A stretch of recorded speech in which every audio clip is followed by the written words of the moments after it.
taught that the devil attacks. But what happens when he stops attacking and starts negotiating? Most chosen ones prepare for war, but few are prepared for a business deal. In the scriptures, the ultimate test was not a physical battle, it was an offer. The enemy did not try to destroy Jesus in that moment. He tried to hire him. He showed him the kingdoms of the world and said, "All this I will give you." It was a transaction. I need you to look at your life right now. Has the resistance suddenly stopped?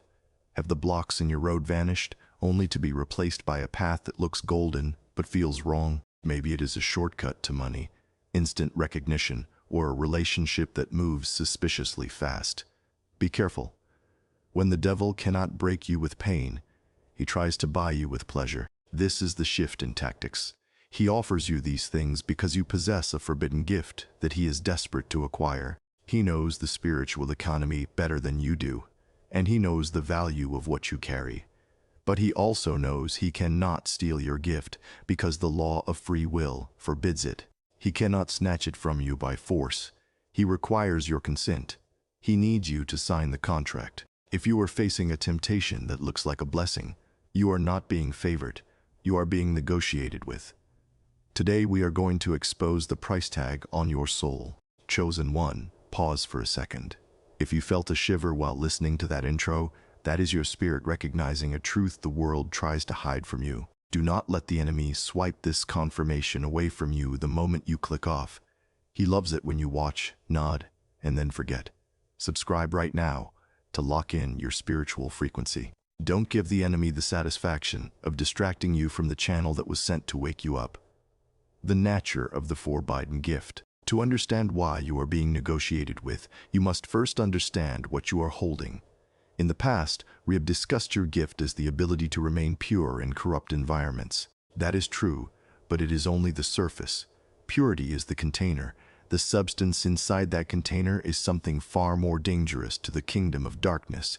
It is called creative sovereignty. You need to understand the difference between you and the entity trying to buy you. The enemy can copy, he can manipulate, and he can distort, but he cannot create. He has no ability to bring something from nothing. He requires raw material to work with. He needs a host. He needs a source. You are that source. You carry the spark of God that allows you to bring new things into existence. Think about your own life. Have you noticed that you are often the one who comes up with the ideas that save the family? You are the one who starts the business from scratch. You are the one who walks into a dead atmosphere, and suddenly, life returns. That is not a coincidence. That is creative sovereignty. You have the power to alter reality. You can look at a situation that is completely dead and speak life into it. The enemy does not have this power. He can only manage what already exists. He is a manager of decay. You are a creator of life. This is why your value is calculated in the trillions. It is not just about your money or your labor. It is about your battery power. The dark side is a stagnant system. It is a machine that is constantly running out of fuel. Without souls like you, their matrix collapses. They need your creativity to sustain their illusions. They need your light to power their darkness. When they look at you, they do not just see a person. They see a generator of infinite energy. They see someone who can dream new worlds into being. They see someone who can write songs that heal, build businesses that free people, and speak words that break chains. They are terrified of this because they cannot replicate it. They can only mimic it. If you look closely at the successful people who have sold out to this system, you will notice something. Their work feels empty. It is repetitive. It lacks soul. It is a copy of a copy. That is because they traded their creative sovereignty for a platform.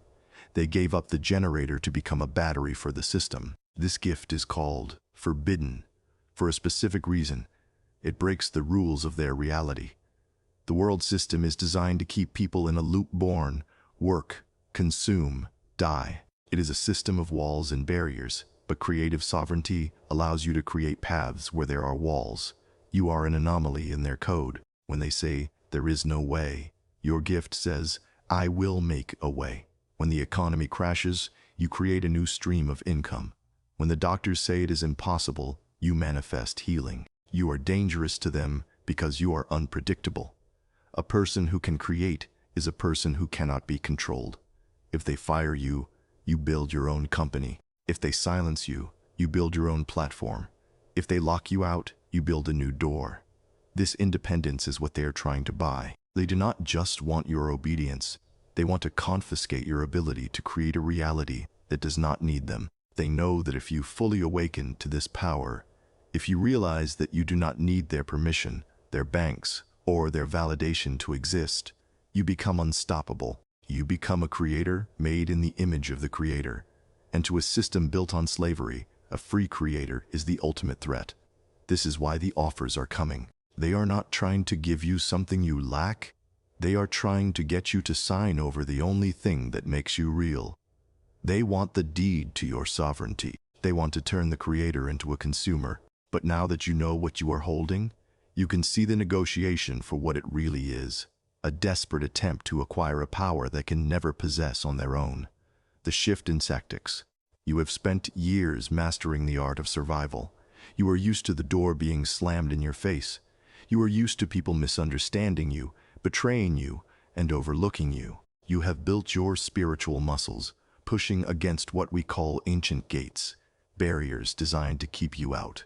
You know how to fight resistance, but you are not prepared for what happens when the resistance stops. This is the most dangerous phase for a chosen one.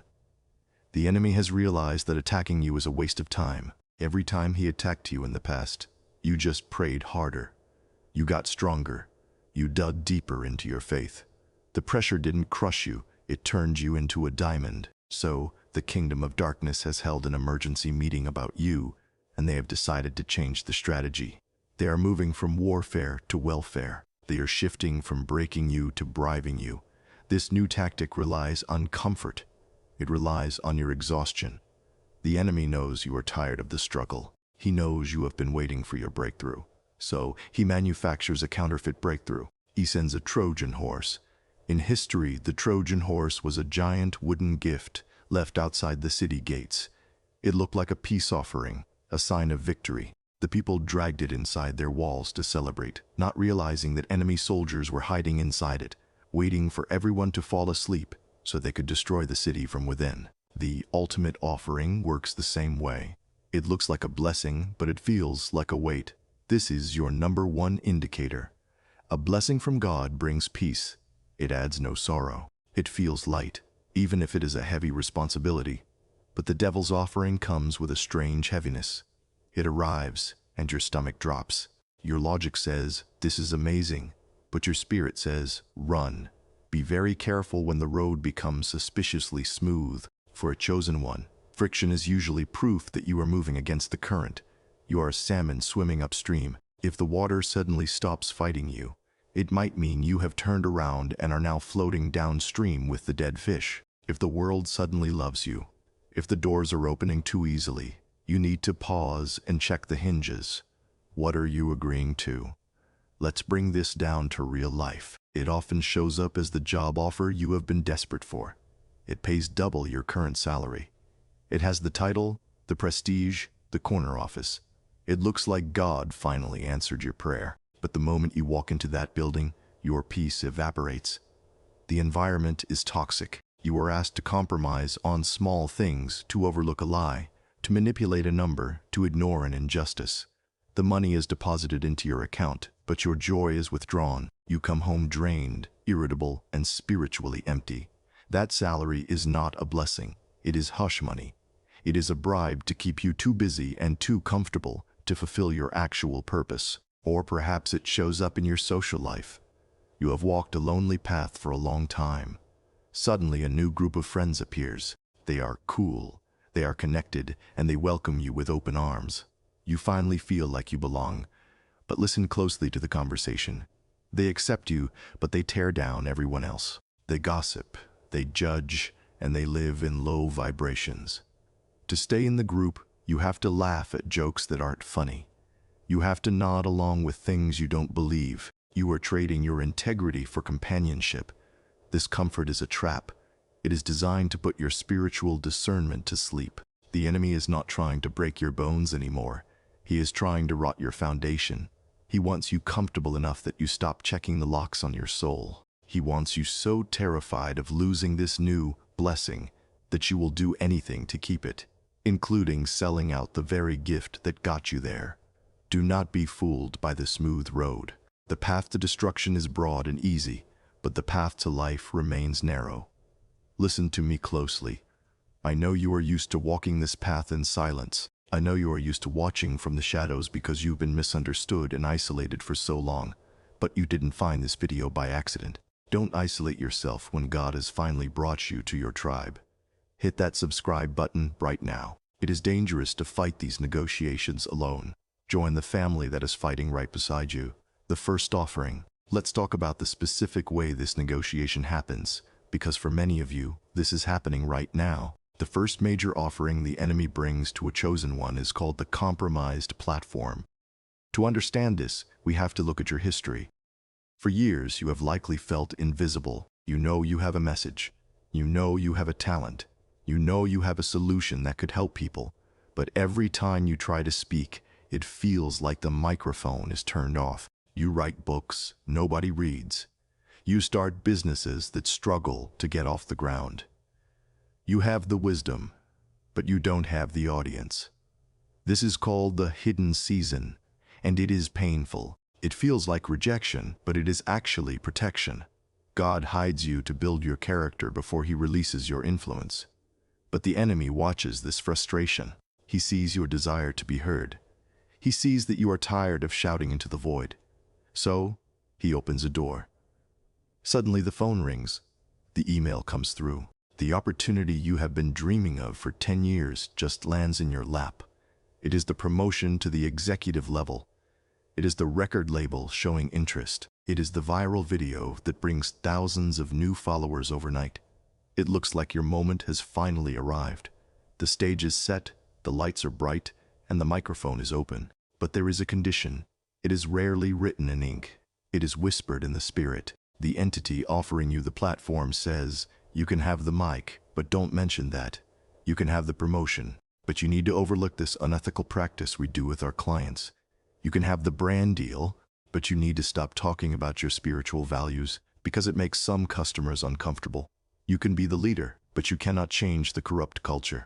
This is the trade. The enemy is offering you volume in exchange for your voice. Volume is how many people hear you. Voice is what you actually say. He is willing to give you a megaphone that reaches millions of people as long as you promise to say absolutely nothing of substance. He wants you to be loud but hollow. He wants you to be famous but powerless. You have to realize that a platform is not just a stage. It is a weapon. In your hands that hold the forbidden gift of creative sovereignty, a platform is dangerous to the dark side. If you get up there and speak the raw, unfiltered truth, you wake people up. You break chains. So the enemy's goal is not to keep you off the stage anymore. It is to get you on the stage and then hand you a script. He wants you to become a performer instead of a prophet. He wants you to focus on the metrics, the likes, the salary, and the applause, so that you forget why you wanted the platform in the first place. Think about the job that pays double. You take it, and suddenly you are in meetings where people are lying to customers.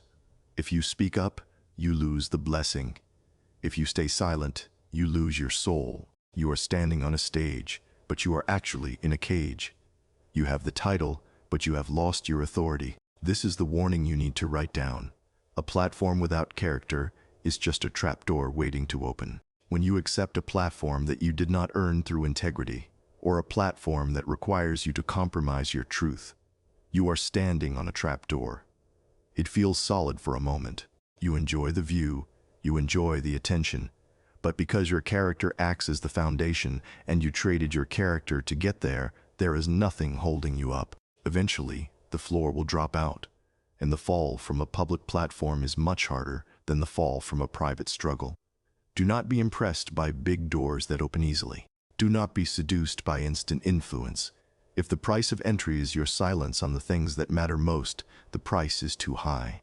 It is better to speak the truth to 10 people and set them free than to lie to 1,000,000 people and keep them bound.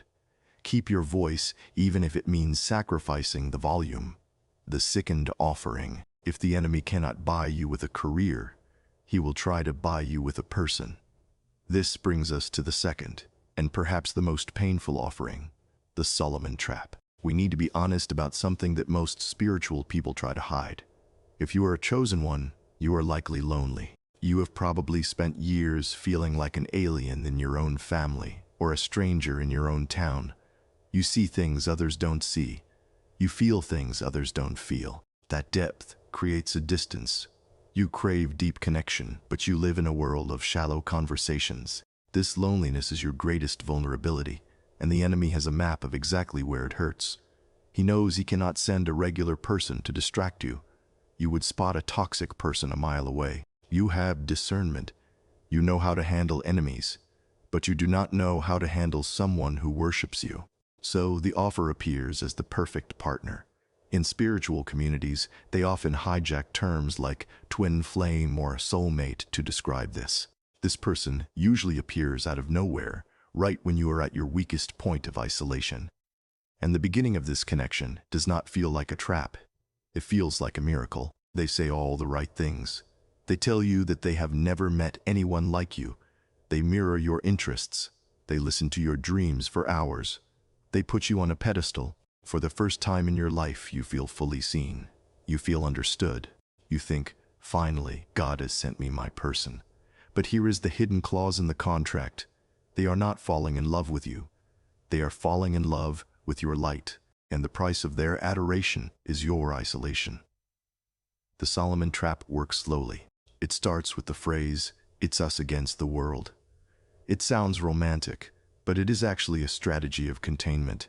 Slowly, they start to pull you away from your support system. Your family doesn't really get you like I do. Your friends are holding you back. We don't need them. Why are you going to church/meditation? We can just be spiritual together here. Bit by bit, they cut the cords that connect you to your foundation. They isolate you from the people who keep you grounded. They distract you from the habits that keep you strong. You stop writing. You stop praying. You stop building your business. Your entire world shrinks down to just one person. You have to understand the mechanism behind this. This is not romance. This is an energy harvest. Remember, you hold creative sovereignty. You are a generator of life. The entity sent to distract you is often spiritually empty. They are a vacuum. They attach to you not to give, but to feed. Have you ever been in a relationship where you felt completely drained after spending time with the person, even if you weren't fighting? You wake up tired. Your brain feels foggy. Your creativity dries up. You feel heavy. That is because a transfer is happening. They are feeding off your forbidden gift to fill their own void. They are using your battery to power their ego. King Solomon was the wisest man who ever lived, yet he fell because of who he allowed into his intimate circle. He allowed partners who did not share his values to turn his heart away from his source. If it happened to the wisest man in history, do not think you are immune. This is the hard truth. A God-sent partner will never require you to shrink. They will never ask you to disconnect from your purpose to serve their insecurity. Real love fuels your destiny. It doesn't consume it. If you have to sacrifice your mission to keep the relationship, it is not a relationship, it is a purchase offer. The enemy is trying to trade a temporary feeling of belonging for your eternal purpose. Do not make that trade. It is better to walk alone in the light than to hold hands in the dark. The third offering. The third offering is perhaps the most practical and difficult to resist because it deals with your survival. It is not about fame or love. It is about relief. This is called the Esau exchange. We have to look at the story of Esau in the Bible. He was the firstborn son, which meant he held the birthright. In those times, the birthright was everything. It was the double portion of the inheritance, the leadership of the family, and the spiritual blessing. It was a dynasty. But one day, Esau came in from the field, and he was starving. He was so physically hungry that he felt like he was going to die. His brother Jacob had a bowl of red stew. Esau asked for the food, and Jacob set a price. "Sell me your birthright." Esau looked at his future, and he looked at his stomach, and he said something that many people say today: "What good is a birthright if I die of hunger?" He ate the soup, and he lost his destiny. He traded a permanent kingdom for a temporary meal. This is exactly how the enemy approaches you today. He knows you have a birthright. He knows you are destined for long-term wealth, generational impact, and spiritual authority. But he also knows that if you are comfortable, you will never sell that birthright. So, before he makes his offer, he creates a setup. He creates artificial scarcity. Have you noticed that right before a major spiritual breakthrough, your finances often crash, the car breaks down, the rent goes up, the unexpected bill arrives, the pressure mounts until you feel suffocated? This is not bad luck. This is market manipulation. The enemy is squeezing you to lower your price. He wants you desperate. He wants you in survival mode, because a person in survival mode does not think about 5 years from now. They only think about 5 minutes from now. Once the scarcity is established, the offer appears. And just like the soup, it looks like immediate relief. It is the get-rich-quick scheme that promises to fix your debt in a month, but requires you to scam others. It is the illegal deal that puts cash in your hand today, but puts a record on your name forever. It is the decision to cut corners in your business, using cheap materials or lying to clients to boost this month's profit. The offer says, I can take away this pain right now. You just need to take this shortcut. This is the trap of instant gratification. The enemy is betting that your hunger for relief is stronger than your vision for the future. He is trying to get you to solve a temporary problem with a permanent mistake. When you take the shortcut, you are eating the soup. You might feel full for an hour. The stress might lift for a day, but when you wake up tomorrow, the soup is gone, the hunger is back, and the birthright is sold. You have disqualified yourself from the heavy, long-term blessing because you couldn't wait through the season of scarcity. You need to understand that in the life of a chosen one, scarcity is often protection. If you had received millions before your character was ready, you might have destroyed yourself. The season of lean resources is teaching you how to manage, how to trust, and how to build without shortcuts. It is forcing you to seek something real instead of accepting imitations. Do not let a temporary crisis cause you to make a permanent error. You are building a dynasty. You are breaking generational curses. That kind of work takes time, and it takes endurance. If you are facing financial pressure right now, do not panic. Do not look for the exit door that compromises your values. The soup is not worth it. The easy money is not worth it. Hold your position. The scarcity is artificial, but the birthright is real. The moment you decide that your integrity is not for sale, the enemy loses his leverage. He cannot buy what you are not willing to sell. Starve the temptation, and you will save the future. Stop. Take a breath. If you are still listening, this is not an algorithm. This is an assignment. God is actively trying to interrupt the enemy's plan for your life through this message. Ask yourself, why would you consume this truth and then walk away from the source? Do not scroll past your own breakthrough. Subscribe now. Do not reject the lifeline heaven is extending to you in this moment, just to go back to the noise. How to read the fine print. We have identified the offers, the compromised platform, the isolating relationship, and the instant money trap.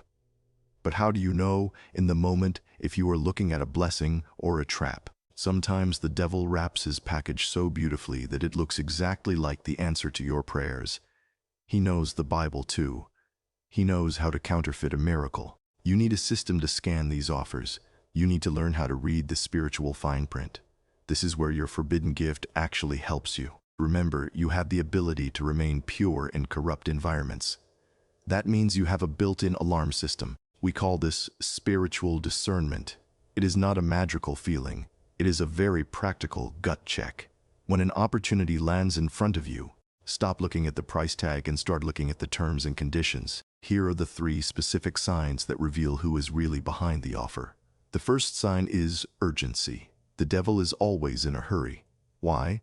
Because deception has an expiration date. If you think about it too long, you will see the cracks in the deal. So, his offers always come with high pressure. You have to sign today or the deal is gone. You have to commit right now or they will choose someone else. We need an answer by midnight. This pressure creates panic. It forces you to operate out of fear of missing out, FOMO. But look at how God operates. God is never in a rush. He is the master of time. When God opens a door for you, He holds it open. He says, be still. He invites you to pray about it, to seek counsel, to think clearly. If someone is pushing you to make a life-altering decision without giving you time to breathe, That is not an open door. That is an ambush. Step back. If it's truly for you, it won't disappear because you took a night to sleep on it. The second sign is confusion. We often mistake anxiety for excitement. The devil's offer brings a buzz, a rush of adrenaline. But underneath that rush, there is a low-level hum of confusion. Your mind starts racing. You start trying to justify it. You find yourself explaining to your friends why this is actually a good thing, almost like you are trying to convince yourself. You can't sleep well. Your thoughts are scattered. God's blessing brings peace. It might bring a challenge. It might be a big job that requires hard work. But the core feeling is stillness. The blessing of the Lord makes rich, and He adds no sorrow with it. If the blessing is keeping you up at night with a knot in your stomach, if it feels chaotic even though it looks shiny, that is confusion. And God is not the author of confusion. That knot in your stomach is your spirit rejecting the foreign object. Trust it. The third and most critical sign is compromise. This is the deal breaker. The devil's offer always, without exception, requires you to hide a part of who you are. We want to hire you, but can you delete those old posts about your faith? I want to be with you, but I don't like it when you talk about your dreams. We can do this deal, but let's keep it off the books. It asks you to shrink. It asks you to wear a mask. It asks you to dim your light so you don't offend the darkness. God's blessing will never ask you to be less of yourself. It will require you to be more of yourself. A God-sent opportunity requires your full authenticity. It needs your specific flavor. If you have to edit your soul to fit into the room, you are in the wrong room. You need to use this checklist every single time. When the contract arrives, when the person shows up, pause. Is there urgency? Is there confusion? Is there compromise? If you see these signs, do not be afraid to walk away. You are not losing an opportunity. You are dodging a bullet. You are refusing to sign a contract that would have cost you much more than you were ever going to get paid. Read the fine print, because the bold print is always a lie. The contramove. So, how do you defeat the ultimate offering? You do not fight it. You do not argue with the devil. You do not try to negotiate a better deal. You simply recognize the value of what you hold. When you know you are holding a diamond worth trillions, you do not waste time arguing with a pawnbroker who is offering you $10. You just walk away. You have to reach a place in your spirit where you understand that your gift is too expensive for this world to afford. There is no salary high enough to buy your peace. There is no title impressive enough to trade for your integrity.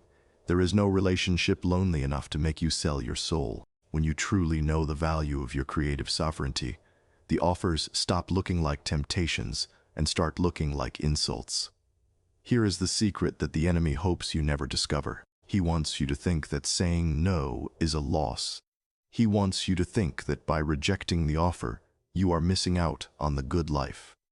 But the exact opposite is true. In the spiritual economy, every time you reject a corrupt offer, something is deposited in your account. It is not money. It is something far more valuable. It is authority. Every time you look at the easy path and choose the hard path instead, your creative sovereignty doubles in power. Every time you refuse to compromise your message to get more views, your voice gains weight in the spirit realm. You are building spiritual muscle.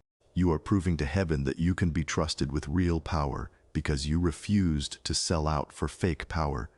The no you say to the devil is actually a yes you are saying to your destiny. You are not losing anything. You are investing in your future. The scarcity you feel today is just the down payment on the abundance you will command tomorrow. Now look at where you are standing. You might feel like you are alone because you rejected the crowd. You might feel like you are starting over because you rejected the shortcut. Good. That means you are free. The final pivot you must make is to stop waiting for the system to validate you. Stop waiting for them to invite you to their table. You are a creator. You have the spark of God inside you. You do not need a seat at a table that was built on compromise. You are called to build your own table. If the industry won't hire you because you won't lie, build your own business. If the group won't accept you, build your own community. If the platform won't amplify you, build your own stage. You have the power to create reality. The enemy offered you a golden cage, but you were born to fly. You don't need his resources, he needs yours. And once you realize that, the negotiation is over. This is your moment of decision. The contract is in front of you. The pen is in your hand.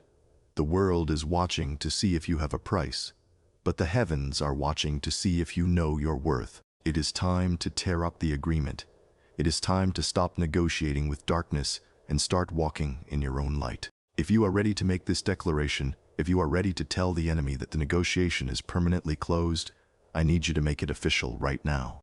Go to the comments section and write these words: I am not for sale, and chosen one. Look at how far you've come in this video.